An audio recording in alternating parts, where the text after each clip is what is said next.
Evening. जो भी मुझे जिस वक्त सुन रहा है उन सारे मेरे दोस्तों को मेरा सादर नमस्कार। चलो दोस्तों, मैंने आप लोगों को भरी क्लास में, है ना, कैमरे को साक्षी मान के कुछ होमवर्क दिया हुआ था और ये थे वो कुछ प्रॉब्लम होमवर्क के।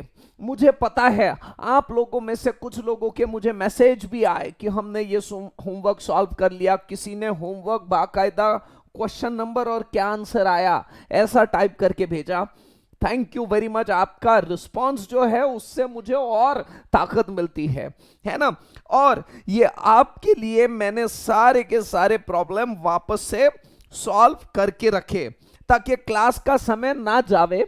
ये सारे सॉल्यूशंस मैंने यहां लिख के रख दिए जो कि आपको पीडीएफ नोट्स के फॉर्म में मिल जाएंगे। ठीक है, ये सारे के सारे सॉल्यूशंस आप लोगों को मिल जाएंगे, है ना। 56, 57, 58 और 59। 59 में मुझे कुछ लोगों के क्वेश्चंस आए। सर एक फार्मूला वो भी तो रहता है, NCX is equals to NCR, तो X is equals to R। उस हिसाब से उस वे से सर कैसे आएगा? तो ऐसा नहीं है। सही ज्यादा अच्छा फार्मूला यही है। वो फार्मूला कब यूज करना पड़ता? 59 में क्वेरी आई थी या किसी और क्वेश्चन में आई थी मुझे याद नहीं, लेकिन ये क्वेरी आई थी। NCX is equals to NCR है तो sir X is equals to R लिखना पड़ता है ना, है ना। ये सिर्फ वेरी ऑब्वियस क्वेश्चन में। फॉर एग्जांपल अगर कोई क्वेश्चन ऐसा है 5CX is equals to 5C2, तो इस केस में हाँ वेरी ऑब्वियस है कि x का आंसर क्या आएगा? 2 आएगा। ऐसे ही केसेस में ये वाला फार्मूला यूज करने का। बाकी सारे केसेस में यही वाला फार्मूला हमें यूज करना है। ये फार्मूला कभी भी गलत नहीं हो सकता, लेकिन ये फार्मूले का पक्का नहीं है कि ये हर बार सही होगा, है ना। NCX is equals to NCR वाला, है ना। ये ऑब्वियस केसेस में ही यूज करने का, हर जगह पे यूज नहीं करने का। चलो ये बात हमारी हो गई। ये सारे के सारे प्रॉब्लम, है ना, यहां सॉल्व किए हुए हैं। अब आ जाते हैं नेक्स्ट बड़ा ही अंगार टॉपिक। अगला टॉपिक जो है एकदम जनान है ना, एकदम जबरदस्त, एकदम अल्टीमेट, झकास, फर्स्ट क्लास, टकाटक, बहुत ही जबरदस्त टॉपिक है और वो है परम्यूटेशन। कौन सा टेंशन? परम्यूटेशन।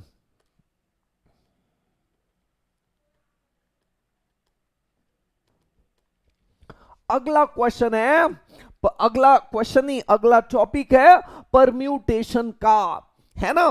बहुत ही जबरदस्त टॉपिक है ये। चलो इस टॉपिक से लेके सारी बातें कंफर्म कर लेते हैं, क्या है क्या नहीं है उसको देख लेते हैं। चलो दोस्तों, है ना, बात मुझे बात बताए दोस्तों। काय करायचं सर, कसं करायचं सगळं सांगतो मी, है ना। पहली बात तो मैं एक बार फिर से आपको रिकॉल करवा देता हूं। ये जो परम्यूटेशन है ये बात कर रहा है अरेंजमेंट की। कॉम्बिनेशन जो हमने देखा था वो बात करता था काय की? सिलेक्शन की। ये बात कर रहा है अरेंजमेंट की, है ना। और कभी भी ध्यान रखना परम्यूटेशन का आंसर बड़ा रहेगा, कॉम्बिनेशन का आंसर छोटा आता था, परम्यूटेशन का आंसर बड़ा रहेगा। बिकॉज कभी भी अरेंजमेंट ज्यादा होते हैं, है ना, ग्रुपिंग्स कम होते हैं। एक बार फिर से आपको वेरी फर्स्ट वाला एग्जांपल रिकॉल करके बता देता हूं। अगर 3 अल्फाबेट है अ ब क और इन 3 अल्फाबेट को हमें इन 3 में से किसी 2 को, है ना, सिलेक्ट करना है। मैं अरेंज नहीं बोल रहा हूं, मैं बोल रहा हूं सिलेक्ट करना है। ABC में से मुझे 2 को सिलेक्ट करना है तो मैं AB सिलेक्ट कर सकता हूं, मैं BC सिलेक्ट कर सकता हूं, मैं AC सिलेक्ट कर सकता हूं, है ना। अब बात करते हैं दोस्तों, अगर मुझे ये बात काय की हो गई है सिलेक्शन, लेकिन अब मुझे अगर अरेंजमेंट करने का है तो मैं अरेंजमेंट कैसे करूंगा दोस्तों, है ना। अच्छे से देखना दोस्तों, मैं अरेंजमेंट इसमें ऐसा कर सकता हूं, ए बी भी लिख सकता हूं, बी ए भी लिख सकता हूं, है ना। बी सी को मैं कैसे अरेंज करूंगा, बी सी भी लिख सकता हूं और सी सी बी भी लिख सकता हूं, है ना। एसी को कैसे अरेंज करूंगा दोस्तों, ऐसी भी लिख सकता हूं और सी ए भी लिख सकता हूं। तो ऐसे सारे अलग अलग रास्ते हमारे सामने ओपन हैं। तो ये जो मैंने लिखा है दोस्तों, इसको हम बोलते हैं अरेंजमेंट।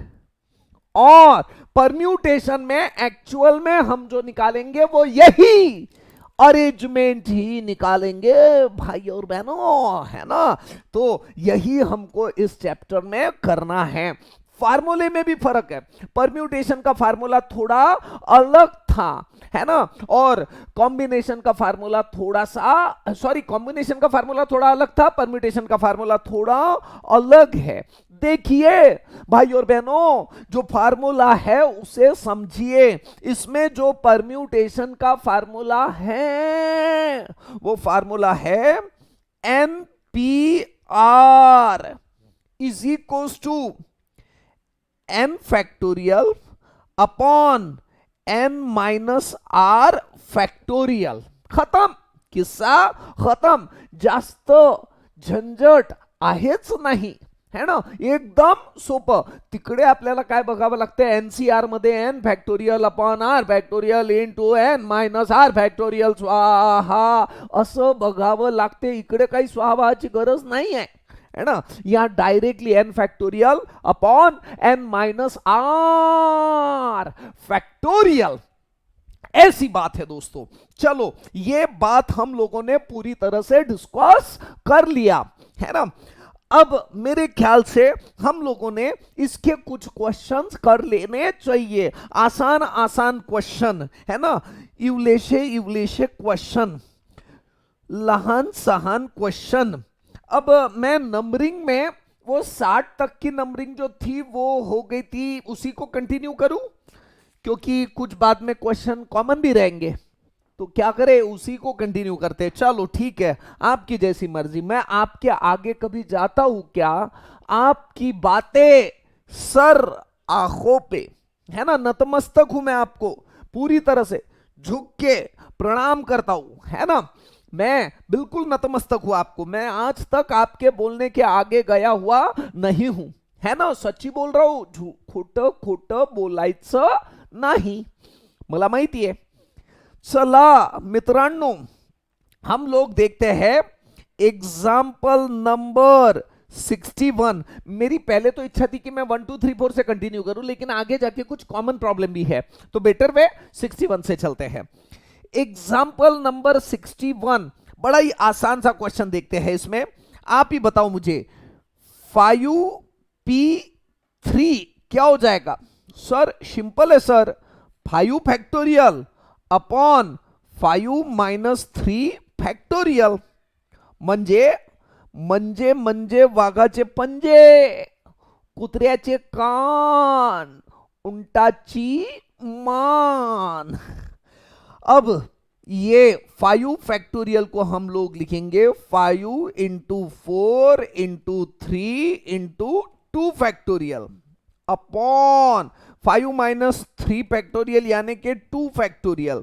आता हे 2 फैक्टोरियल आणि 2 फैक्टोरियल कॅन्सल, म्हणजे 5 इंटू 4 यानी के 20, 20 इंटू 3 यानी के 60, म्हणजेच आमचं उत्तर किती राहणार, 60, है ना।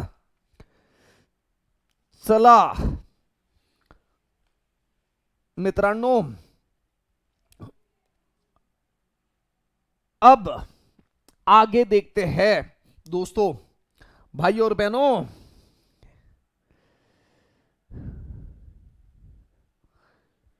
चलो ये देख लिया हम लोगों ने एग्जाम्पल नंबर 61। अब आगे देखते हैं, ऐसा ही एक आसान सा क्वेश्चन देख लेते हैं दोस्तों, है ना। इथेच आत्ताच्या आत्ताच एग्जाम्पल नंबर 62। एग्जाम्पल नंबर 62 देखते हैं। 7p3 म्हणजे 7 फॅक्टोरियल अपॉन 7 मायनस 3 फैक्टोरियल, मंजेच 7 फैक्टोरियल यानी क्या लिखेंगे हम, 7 into 6 into 5 into 4 factorial upon 7 minus 3 यानी कि 4 फैक्टोरियल। अब ये 4 फैक्टोरियल कैंसल, अल्टीमेटली जो आंसर आएगा वो आएगा 7 इंटू 6 इंटू 5 म्हणजे 210। सर ये बातें बहुत आसान है सर, है ना। आप ऐसे क्वेश्चन अगर हमें दे दोगे तो कोई बड़ी बात नहीं है सर, तुमच्यासाठी काही पण, है ना। तर तुमचं एकदम बरोबर आहे आणि मी तुम्हाला असे प्रश्न देणारही, पण त्या अगोदर मी तुम्हाला एक रापचिक क्वेश्चन, है ना, स्वतः शिकवणार। एक बहुत ही अल्टीमेट 61 62 हो गए थे, ये एग्जाम्पल नंबर 63। ये क्वेश्चन पहले मैं आप लोगों को पढ़ाऊंगा, है ना, और उसके बाद में जो होमवर्क देना है जरूर देंगे, है ना। एग्जाम्पल नंबर 63 भाई और बहनों समझिएगा, ये एग्जाम्पल नंबर 63 क्या है।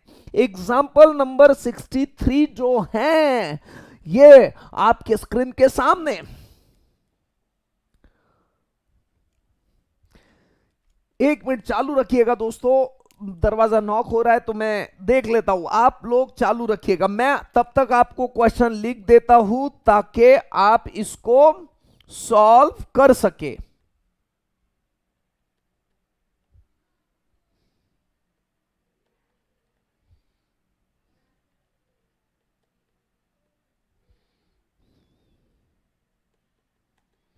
ये है आपके स्क्रीन पे question, find the values of m and n।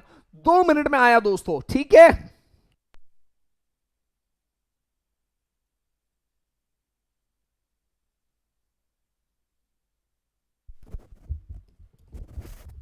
यहां से देखिएगा किस तरह से मैं गायब हो जाता हूं।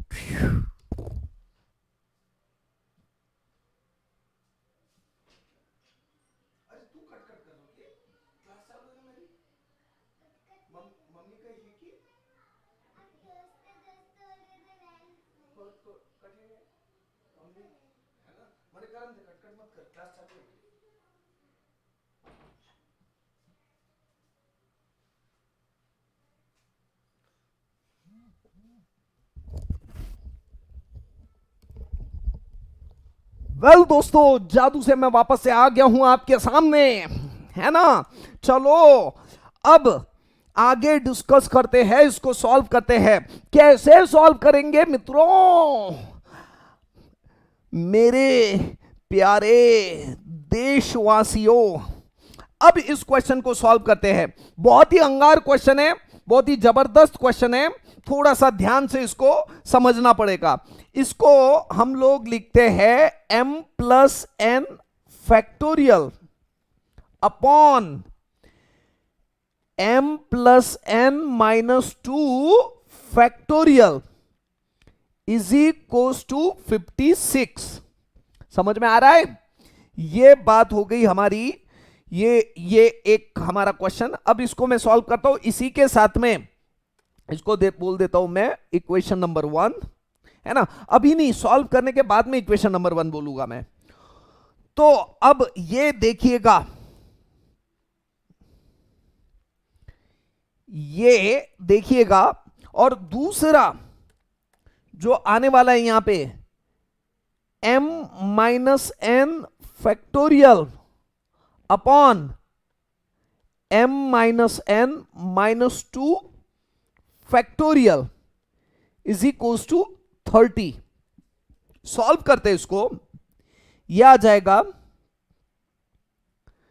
m plus N into m plus N minus 1 into m plus N minus 2 factorial upon, है ना, m plus N minus 2 factorial is equals to 56। ठीक है, ऐसा इधर भी सॉल्व कर लेते दोस्तों। m minus N into m minus N minus 1 into m minus N minus 2 factorial. कुछ लोगों को ये टफ जा रहा होगा, सर ये m प्लस एन को आपने m प्लस एन माइनस 1 कैसा कर दिया? तो अबे बाबू तू 6 फैक्टोरियल को हम लोग कैसा कर सकते हैं? 6 इंटू 5 फैक्टोरियल, या क्या लिख सकते हैं? 6 इंटू 5 इंटू 4 फैक्टोरियल। यही बात मैं यहां पे अप्लाई कर रहा हूं और यही बात मैं यहां पे भी अप्लाई कर रहा हूं, है ना। तो इसमें कोई कंफ्यूजन वाली बात नहीं है। जिनको अगर कंफ्यूजन हो रहा है तो थोड़ा सा माइन्यूटली देखे समझे तो आपको ध्यान में आ जाएगा, है ना। अब यहां पे अपॉन दिख तो रहा है ना, upon m minus N minus 2 factorial is equal to 30। अब ये m plus N minus 2 factorial, m plus N minus 2 factorial can solve, है ना। यानी अल्टीमेटली ये जो आ रहा है, ये आ रहा है m plus N into m plus N minus 1 is equal to 56, है ना। ये आ रहा है यहां पे। और अब मुझे देखो थोड़ा सा नॉर्मल लॉजिक लगाओ यहां पे, है ना। थोड़ा सा नॉर्मल लॉजिक ऐसा लगाओ कि, है ना, 7 इंटू 8 यानी 56, है ना। ये 8 इंटू एक ही कम है, m प्लस एन ये है, और ये m प्लस एन में से एक ही कम है, यानी 8 माइनस 1 यानी के 7। 8 इंटू 7 यानी 56। देयरफॉर मैं लिख सकता हूं m plus N is equal to कितना आता है? 8। इसको दे दिया मैंने इक्वेशन नंबर 1। समझ में आया क्या दोस्तों? बड़ी खतरनाक बात है ये, बहुत ही अल्टीमेट बात है ना। और ये क्वेश्चन पर्टिकुलरली वैसे ये जल्दी नहीं आता है, यहां पे आपको ट्रायल एंड एरर मेथड लगाना ही पड़ेगा और ये सब क्लिक होना ही चाहिए, है ना। अब यहां पे ये वापस से यहां जो कैंसल होता है उसको कैंसल कर दो। अब यहां पे क्या बचेगा आप ही मुझे बताओ? यहां पे बचेगा m minus N into m minus N minus 1 is equal to 30। Again ये दोनों भी क्या है? कॉन्जिगेटिव नंबर। कॉन्जिगेटिव नंबर यानी एक के बाद एक वाले नंबर, है ना। मान लो ये क्या है? 6, और ये क्या होगा? 6 से एक कम यानी 5। 6 इंटू 5 यानी 30 होता है क्या? जी हाँ। ये कैसे किया सर आपने? By trial and error. आप अपने मन में सोच के देखो। और वैसे भी आप जिस लेवल पे अभी आ चुके हो, आपको ये ध्यान में आ जाना चाहिए कि ऐसे कौन से दो नंबर है कॉन्जिगेटिव नंबर जिसका मल्टीप्लीकेशन 30 होता है ना।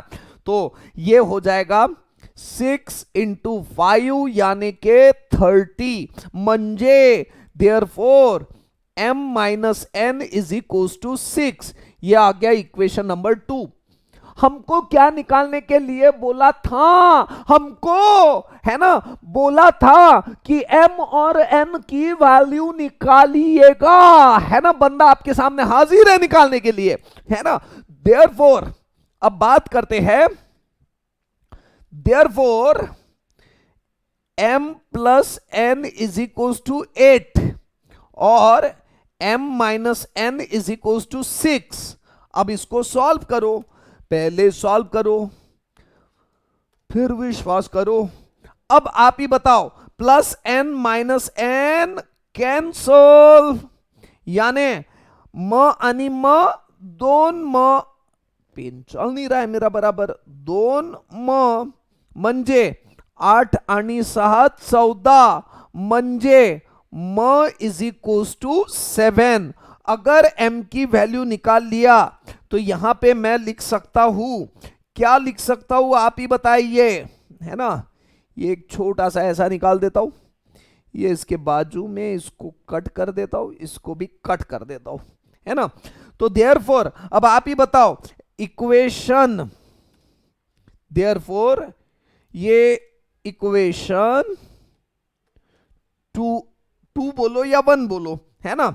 इक्वेशन वन ही बोलता हूं मैं ताकि वो आसानी जाएगी। Equation one implies m plus N is equals to 8, है ना। m की वैल्यू डाल दो, 7 plus n is equals to 8, म्हणजे n is equals to 8 minus 7 यानी के 1। हमको निकालने के लिए बोला था, क्या क्या निकालने के लिए बोला था?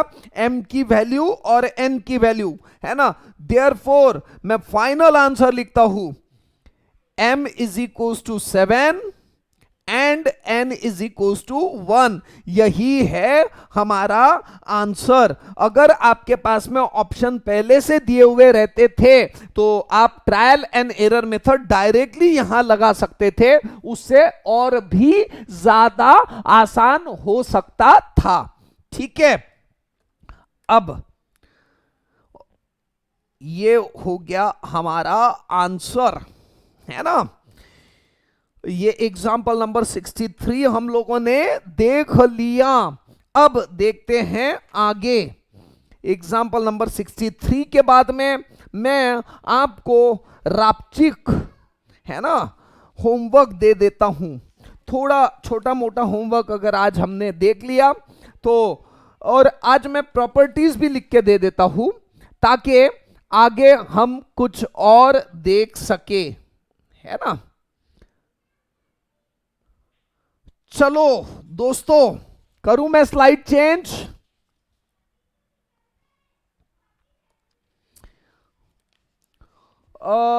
अब मैं ये लेने के बाद में मैं पहले प्रॉपर्टीज लिख के देता हूं आपको और फिर और कुछ क्वेश्चंस भी लिख के दे देता हूं। आज की क्लास शायद बहुत ज्यादा बड़ी नहीं रहेगी।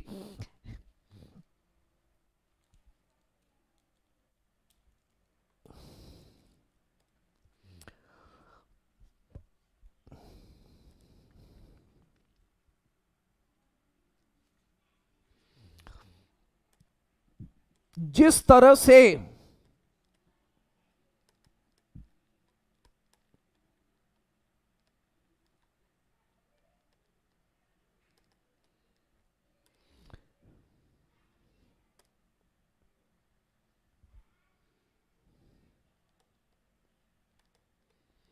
प्रॉपर्टीज ऑफ परम्यूटेशन, जिस तरह से हम लोगों ने देखा था कॉम्बिनेशन के प्रॉपर्टीज को सॉल्व कर करके, वैसा हम यहां देखने वाले नहीं है, है ना। और परम्यूटेशन में हम वैसे भी सॉल्व करते वक्त ये प्रॉपर्टीज बहुत ज्यादा यूज करने वाले नहीं है ना। चलो देख लेते हैं पहली पहली प्रॉपर्टी। पहली property, NPR is equals to NPS अगर है तो हम लोग इसको लिखेंगे R plus S is equals to twice N minus 1। ये पहली प्रॉपर्टी।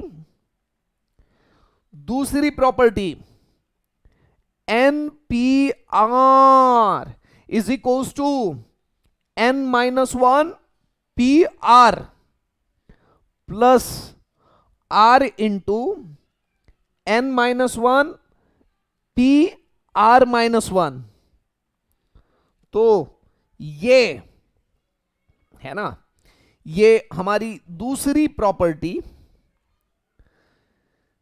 तीसरी और बड़ी काम की प्रॉपर्टी है ना, NPR is equals to NCR into RPR। ठीक है, ये हमारी तीसरी प्रॉपर्टी। बस हम यहां पे तीन ही प्रॉपर्टी देखने वाले हैं, उसमें से ये प्रॉपर्टी हम लोग थोड़ी बहुत जरूर यूज करेंगे। क्वेश्चन नंबर हमने 63 तक देखा था। लगे हाथ फटाक से हम लोग इसी प्रॉपर्टी पे बेस्ड एग्जाम्पल नंबर 64 भी देख लेते हैं। 10PR is equals to 604800 and 10CR is equals to 120. ठीक है, हमको बोला हुआ है फाइंड आर, फाइंड आर। अब देखिए परम्यूटेशन भी और कॉम्बिनेशन भी है, तो हमको यहां पे लगाना क्या पड़ेगा, प्रॉपर्टी नंबर 3, है ना। और ये प्रॉपर्टी नंबर 3 क्या बोल रही है, NPR is equals to NCR into RPR। ठीक है, अब यानी कि अल्टीमेटली मैं लिखूं तो ये कुछ ऐसा है, 10PR is equals to 10CR into, है ना, RPR। ठीक है, अब बताए क्या मेरे पास में 10PR की वैल्यू है, जी हां सर है, 604800। क्या मेरे पास में 10CR की वैल्यू है, हाँ 120, है ना, इंटू RPR।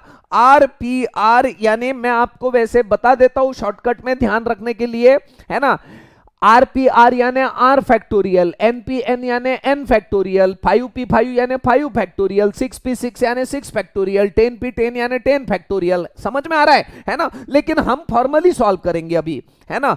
तो हमारा फार्मूला क्या है, NPR का N factorial upon N minus R factorial, N minus R, यहां N यानी R ही है, R माइनस R यानी 0 फैक्टोरियल। 0 फैक्टोरियल का आंसर क्या आते रहता, 1, है ना। तो therefore R factorial is equals to, ये 0 और 0 तो कैंसल हो जाएगा, 0 और 0 तो कैंसल हो जाएगा, और बची हुई वैल्यू को 12 से डिवाइड कर देते हैं। 60480 डिवाइडेड बाय 12, तो इसका आंसर आ जाएगा, है ना, इसका आंसर आ जाएगा 5040। और आपको यह भली भांति पता रहना चाहिए कि 7 के फैक्टोरियल का आंसर 5040 है, ये आपको पता रहना चाहिए। आपको ऐसा अब अपने आप को प्रिपेयर करना पड़ेगा, है ना। तो देयरफॉर आर का आंसर कितना आ जाएगा, 7। और अगर नहीं पता है तो ट्रायल एंड एरर से निकालना पड़ेगा। ठीक है, तो यही आ गया हमारा आंसर। आंसर आ जाएगा आर इज इक्वल्स टू 7। ये हो गया हमारा 64 नंबर का क्वेश्चन, है ना भाई और बहनों, ये हो गया 64 नंबर का क्वेश्चन। ठीक है, अब एक और क्वेश्चन मुझे वैसा ज्यादा पढ़ाना तो नहीं था आज, लेकिन एक और क्वेश्चन मेरे दिमाग में आ गया है तो मैं ले लेता हूं। Example number 65। एग्जाम्पल नंबर 65 क्या बोल रहा है दोस्तों, एग्जाम्पल नंबर 65 बोल रहा है, if 6 times the number of permutation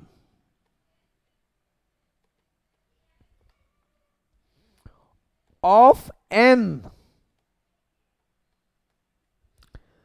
taken 3 at a time is equal to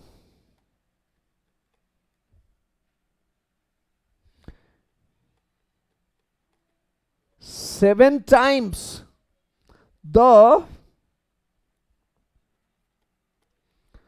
number of permutation। आपको ये मेरा लिखने का समय जान पे आता होगा तो आपने फॉरवर्ड कर देना चाहिए, है ना। 7 times the number of permutation of n-1 taken 3 at a time, find n। अब ये क्या क्वेश्चन है और इसका क्या सॉल्यूशन है, चीजों को थोड़ा सा देख लेते हैं और थोड़ा समझ भी लेते हैं दोस्तों। बोला हुआ ऐसा है, 6 times number of permutation of n taken 3 at a time is equal to 7 times the number of permutation of n minus 1 taken 3 at a time। यानी इतना बड़ा जो ये अंग्रेजी में लिखा, इसका मतलब कितना सरल और सिंपल है। अब अगर क्वेश्चन ऐसा ही देते थे तो हमको बड़ी आसानी हो जाती थी, बट ये ऐसा ही देंगे, आपको ऐसा पढ़ के उसको समझ के ऐसा लिखना पड़ेगा, है ना। अब इसको सॉल्व करते हैं, चलो रे भाई सॉल्व करते हैं, है ना। 6 इंटू np3 यानी n factorial upon n minus 3 factorial is equals to 7 into n minus 1 factorial upon n minus 1 minus 3 factorial. समझ में आया ना, npr यानी n factorial upon n minus r factorial. ठीक है, बस मैंने वही फार्मूला लगाया हुआ है। अब इसको सॉल्व करते हैं।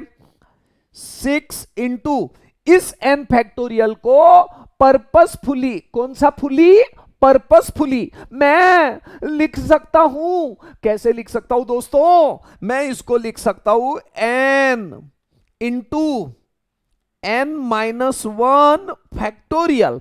जिस तरह से 6 फैक्टोरियल को मैं लिख सकता हूं 6 इंटू 5 फैक्टोरियल, उसी तरह से n फैक्टोरियल को मैं लिख सकता हूं n into n minus 1 factorial. ठीक है, अपॉन डिनोमिनेटर का n माइनस 3 फैक्टोरियल, जैसा का वैसा नहीं, जैसा का वैसा नहीं, यहां पे भी मैं चुपचाप नहीं बैठता हूं, इसके अंदर भी मैं काड़या करता हूं। You know the meaning of काड़या? Yes I know, you know the meaning of the special word काड़या। ये n माइनस 3 फैक्टोरियल को मैं लिखूंगा n minus 3 into n minus 4 factorial. Sir ऐसा कैसा लिख रहे हैं? अबे जिस तरह से 6 को मैं 6 इंटू 5 फैक्टोरियल लिख सकता हूं, क्या किया मैंने 6 इंटू 5 फैक्टोरियल लिखने में? कुछ नहीं, 6 में से 1 कम कर दिया और फैक्टोरियल लगा दिया। सेम चीज n माइनस 3 को मैं क्या कर सकता हूं, n minus 3 into n minus 3 minus 1 factorial, यानी कि n माइनस 4 फैक्टोरियल, डायरेक्टली लिख दिया। समझते नहीं बात को, चिल्लाते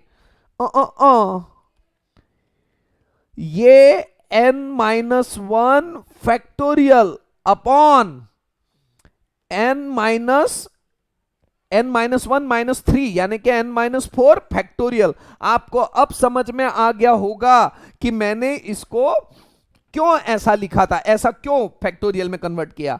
ये n माइनस 1 फैक्टोरियल, ये n minus 1 factorial cancel, n minus 4 factorial, n minus 4 factorial cancel. अब बचा क्या, अब 6 into n is equal to 7 into n minus 3, ये डिनोमिनेटर का n माइनस 3 न्यूमरेटर में चले गया। अब है ना, ये आ गया 6n is equal to 7n minus 21, है ना। ये 7n माइनस 6n यानी के n, और ये माइनस 21 दूसरे साइड में चले जाएंगे यानी प्लस 21। अल्टीमेटली n का आंसर कितना है भाई और बहनों, 21। ये वो बात है ना। आपके लिए ये खास क्वेश्चन मैंने सॉल्व कर लिया है, आप थे तो मैंने सॉल्व किया, ऐसी बात है दोस्तों। देखो मैं कितना नतमस्तक हूं आपके लिए। ठीक है, अब आपके लिए रापचिक होमवर्क रहेगा, आपके लिए छोटा मोटा होमवर्क रहेगा, और इसके बाद की जो क्लास रहेगी, ये होमवर्क के प्रॉब्लम मैं दे दूंगा, और इसके बाद की जो क्लास रहेगी वो गलती से भी मिस मत करना। मिस तो आप करने वाले नहीं हो, क्लासेस तो सारी आपके पास में है, जितने बार चाहे देख लो, है ना। लेकिन देखो भी नहीं तो मेरे मन में आया तो मैं कभी भी कोई भी क्लास को निकाल के फेंक दिया। समझ में आ रहा है क्या मैंने क्या बोला? कुछ समझ में आया? यस, समझ में आ गया आपको, है ना। मैं कोई भी क्लास निकाल सकता हूं, मेरे पास में वो राइट है, तो इसी के लिए आपको देखना भी है निकालने से पहले। अब ये 65 के बाद में एग्जाम्पल नंबर 66। भाई और बहनों, एग्जाम्पल नंबर 66 को देखते हैं। और एग्जाम्पल नंबर 66 यानी ये होमवर्क के एग्जाम्पल मैं लिख देता हूं यहां पे, होमवर्क। और ये होमवर्क के प्रॉब्लम आपको सॉल्व करना है। नेक्स्ट लेक्चर में मैं पहले ही वो दोनों तीनों स्लाइड में सॉल्व करके रखूंगा खास आपके लिए, है ना। 66 ना, पिछले बार 65 कर दिया था, तो एग्जाम्पल नंबर 66 आसान क्वेश्चन है, ज्यादा टफ वाले क्वेश्चन ये है ही नहीं। Find value of n if np3 is equals to 24. Example number 67. np4 is equals to 10 into np3. Find n. आपको निकालने का है n की वैल्यू, ठीक है। Find n। आंसर तो मैं बताने वाला हूं ही नहीं, आंसर नेक्स्ट क्वेश्चन में मिलेगा, नेक्स्ट लेक्चर में मिलेगा। np13 is equals to n+1 p12, है ना। ये इज इक्वल्स टू नहीं है दोस्तों, ये बेसिकली है ना रेशो है इन दोनों का, और ये रेशो है 3:4 का, ठीक है। Find n, find n। और यहां पे आपके सामने 4 ऑप्शन दिए गए हैं दोस्तों, है ना। ए बाहर आ, बी 13, सी 14, डी 15, है ना। आंसर आप ही को चूज करना है। एग्जाम्पल नंबर 66 के बाद में एग्जाम्पल नंबर लेंगे 69।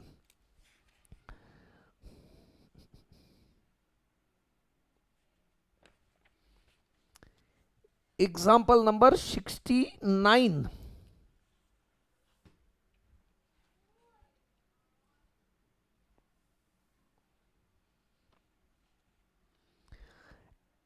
np4 is equals to 12 into np2।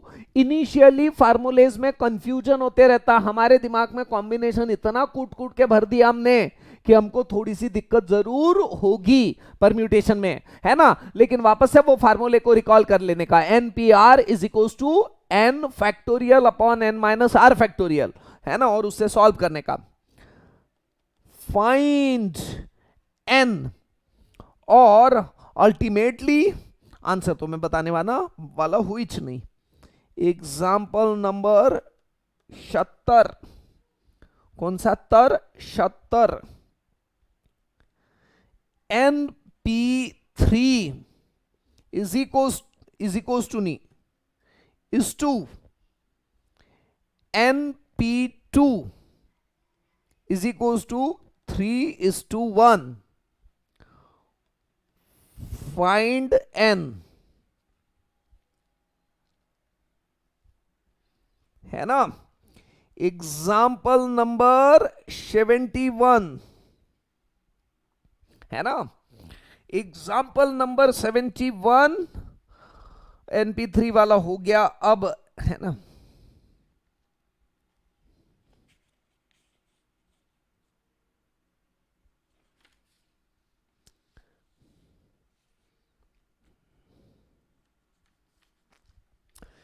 ये परम्यूटेशन को लिखने का और अलग अलग रास्ते भी है ना। तो ऐसा भी लिखा जाता है, permutation of 10 and r plus 1 is to permutation of 11 comma R. इसका मतलब क्या है 11 पी आर, इसका मतलब क्या है 10 पी आर प्लस 1 है ना, is equals to 30:11। Find R. Question बड़ा है ये, आपको थोड़ा सा समय लग सकता है ना, लेकिन आप जैसे ब्रिलियंट बच्चों के लिए ये कोई बड़ी बात नहीं है, आप तो एकदम होशियार हो। तो बस इतने ही 6 प्रॉब्लम देता हूं और आज आपसे जल्दी विदा लेता हूं। और कल के लेक्चर में बड़ी खास, इनके सारे होमवर्क तो हम लोग देखेंगे ही, और उसके अलावा बड़ी खास बात देखेंगे, बहुत ही अल्टीमेट चीज देखेंगे। ठीक है दोस्तों, मिलते हैं है ना नेक्स्ट लेक्चर में। जाते जाते आपको रापचिक, जाते जाते आप लोगों को रापचिक सुना के जाऊंगा। Okay, tata, bye bye, see you, है ना, स्वस्थ रहे, सुरक्षित रहे, है ना, एक्सरसाइज जरूर कीजिएगा।